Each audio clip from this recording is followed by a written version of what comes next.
Hello and welcome to my review of the Space Marine Primaris Aggressors. This is the easy to build kit.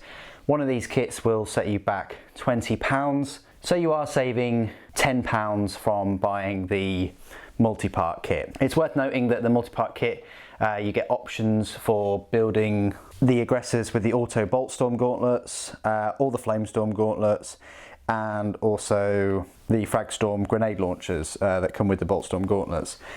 With this set for the £20, you just get these parts. You just get the parts needed to build these three aggressors in front of you. The poses are limited. They're as limited as the multi-part kit. The arms will only go one way. The heads, I suppose you could cut off the pegs a little bit and move them about a bit. And the legs are just a fixed pose, one piece part. So posability is as limited and restricted as the other kit, but you're just getting the ones with the Flamestorm gauntlets. I didn't equip my multi-part kit with Flamestorm gauntlets, and I did want to get another unit of aggressors, hence why I got this kit. One thing I will say is they are, of course, very easy to build. You don't even need glue really. You can just cut these off the sprue, put them together. This is the instruction booklet that you get with it. Like all of the easy to build kits, it's a fantastic instruction book. I can't really think of a way of topping this now. They're just at the top of their game. You even get a paint guide. I think you do get the infantry transfer sheet, and you get the rules as well. Now these are rules, they're exactly the same rules as in the codex, but these ones are specific for this unit in the box, which is the Flamestorm gauntlets. You're not going to find any rules here for the Fragstorm grenade launchers or the Boltstorm gauntlets either. These are just the rules for these three aggressors. Let's have a look at the models themselves. So there is a fair bit of detail. I mean, they're pretty much just your normal plastic kind of detail miniatures. I mean, they have a sergeant and then two normal aggressors. So I'll probably say that this guy is the sergeant. Their stat line is a little bit different too. One thing to note is they do come with I think 3 little bits of sort of basing detailing. So there is your standard sort of bolt gun. I'm surprised that they went for a bolt gun and not like a bolt rifle or, you know, like a Primaris weapon really. But there you go. That one you've got a load of cabling, it looks like a skull or whatever on there. And then this one has got kind of like a bit of a Dark Angel type scenery or something like that. So this is the sergeant. You can tell he's got the insignia and stuff on his right shoulder plate. Fair bit of detail on him. Like I say, very easy to build. Goes together quite well. Fair amount of mould lines, but no more really than your multi-pose kit. I still have to clean these up, like file them down and things, but there we go. That's the sergeant. Then this is another one. I'm not a huge fan of the poses. I would have rather them had like a firing kind of pose. This is probably the closest you'll get to a firing pose. But even on the multi-kit, you're only really getting sort of one, which is sort of firing and moving that way. But I'll compare them with the multi-part kit in a moment. So this is just another Primaris Aggressor. And then finally there's this one, which is sort of, looks like he's going to topple over, sort of putting his arm out. Maybe he is firing with that Flamestorm gauntlet. So there you go. Not much discernible difference other than in blue plastic than you know, your multi-part kit. But spare parts, as I say, this is normally a spare parts section and there are no spare parts with the kit. These are the multi-part aggressors with the auto Boltstorm gauntlets. It's worth noting that you do get things like the little casings that are optional that you can put firing out of these. Obviously they've got the Fragstorm grenade launchers on the top of all of them. I mean, once they're all sort of sprayed and painted and things, you're not going to see that much difference. They're all going to blend in quite well. They're all pretty much the same height. Well, they are the same height. Similar kind of armour. If I just get the sergeants there. That almost looks like a similar pose, but yeah, the sergeant's got his legs quite close together. I don't know what it is, but the pronounced sort of belly chest isn't as sort of pronounced on these easy to build ones, but that might just be because he's moving forward. They are the sort of comparisons with the multi-part kit. It really is up to you. It's not like the Primaris Dreadnought where you are sacrificing a fair bit of posability and things. You're not sacrificing a whole lot here. It's a shame that you couldn't get the option of having the Boltstorm Gauntlets and the Fragstorm launchers, but then it would basically make this set kind of obsolete. It seems like a really odd choice that they'd pick the Aggressors. I'm not completely sure whether they decided at the start, before the multi-part kit, to have an easy to build kit, or whether they decided after. Maybe they looked at the figures for how many were being sold, and they wanted to bump that up some way. But either way, whatever the reason, they're here. You can get Aggressors, you know, £10 cheaper, but only equipped with the Flamestorm Gauntlets. Let's have a look at some size comparisons. So Primaris with Primaris, here's a normal Primaris Space Marine. They're pretty much the same height. Obviously the Aggressor has that hooded armour. The Mark 10 or the Mark X Gravis armour, so a fair bit bigger than the normal Mark 10 armour. So, but yeah, same height, just bit better armoured, and in game terms, all that equates to is not better armour save, it just equates to a better toughness. Oh, and reduces the movement speed as well, I think. Here is a Space Marine.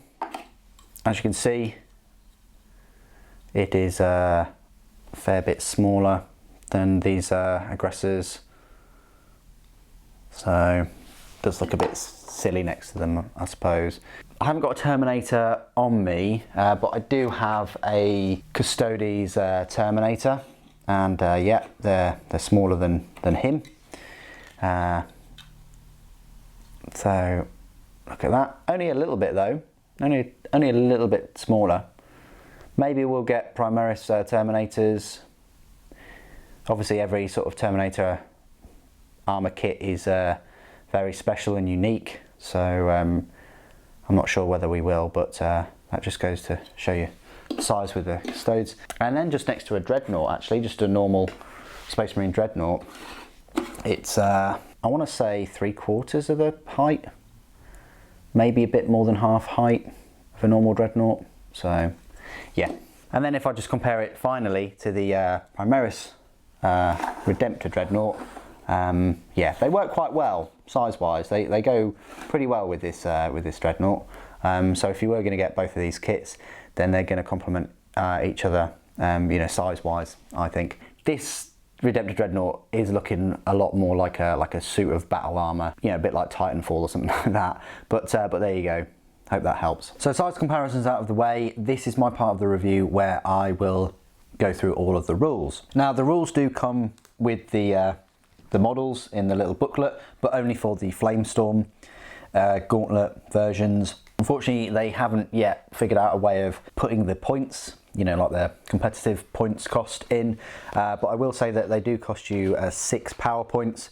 They are an elite choice. If you've got the Codex, in the Codex, the points per model for an Aggressor squad is 25, and then you have to buy the Flamestorm Gauntlets, which are 18. So you're looking at 43 points per model. So is that 129 points if my maths are correct? So 129 points for these 3 Aggressors.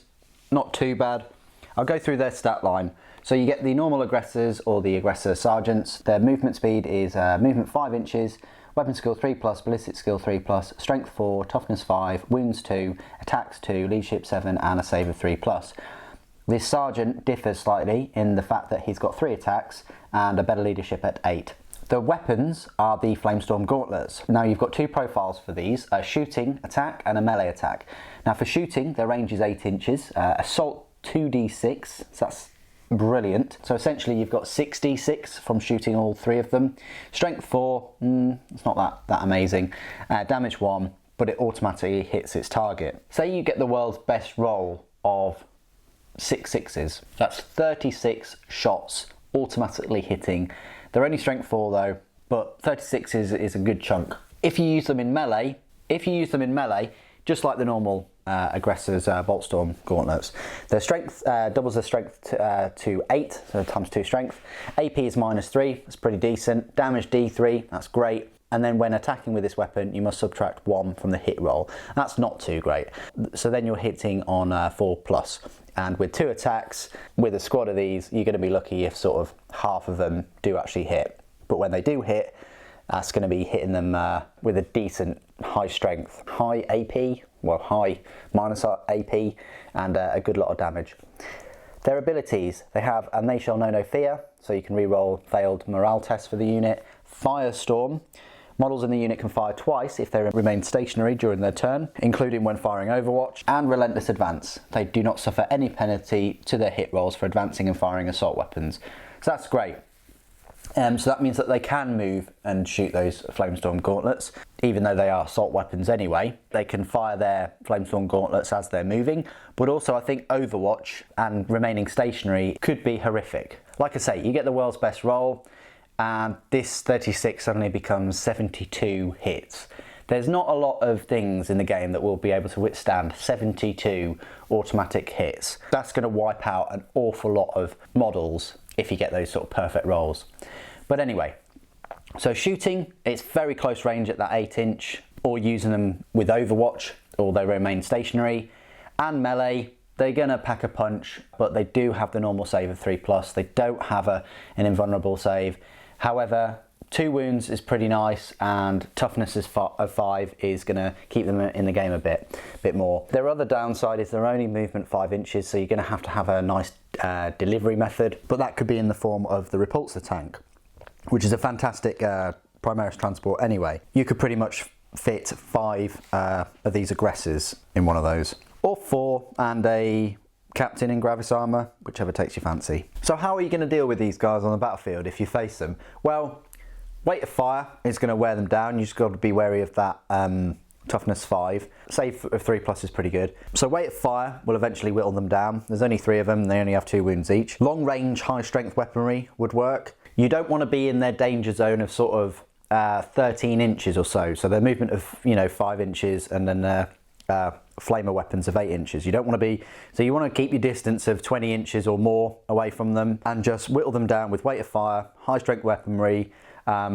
ordnance, knocking out their transport, which I think only consists of the repulsor anyway, unless your friend has generously brought his Thunderhawk along or something like that. Or in close combat. Now, close combat, you're going to be looking at things with a very high AP or even a very high strength, and you're going to be looking at you having a 3+, 4+, or even 5+ invulnerable save to survive any sort of attacks that they're going to counter with. Anyway, that's the end of my review of the Primaris Aggressors, the easy to build kit. What do you guys think? Do you think that aggressors are even needed in the game? I can't really see that they fill that much of a niche, not so much as the Redemptor Dreadnought.